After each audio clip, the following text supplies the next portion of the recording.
Hi, this is Jaden from steamykitchen.com. Normally, I am the one that cooks for everybody else, but when my mom comes, she cooks my favorite recipes, and this is one of hers. It's Chinese clay pot rice. The Chinese clay pot rice features Chinese sausage and Chinese pork belly.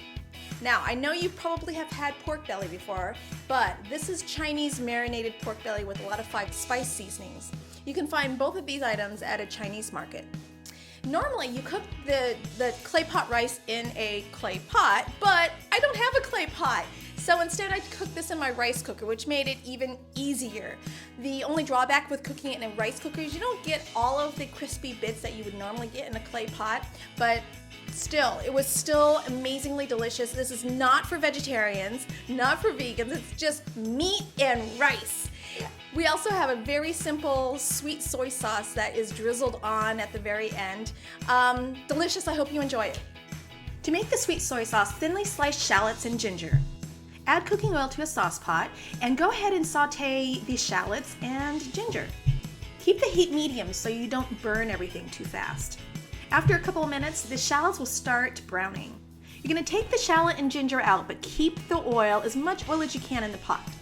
You can discard the ginger, but keep the crispy shallot. It is so delicious over rice. Now that the oil is flavored with shallot and ginger, we're going to add soy sauce, Chinese rice wine, and brown sugar.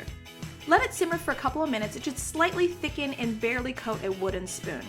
Add in the sesame oil, and that's it. You can store in a jar for several months in the refrigerator.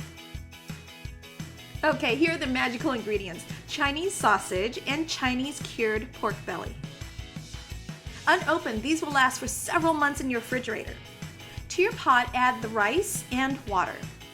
Lay in the Chinese sausage and the pork belly, and add it to your rice cooker. When it's done cooking, open the pot and it should look just like this. Lift out the Chinese sausage and pork belly onto a plate, and you'll thinly slice those on a cutting board.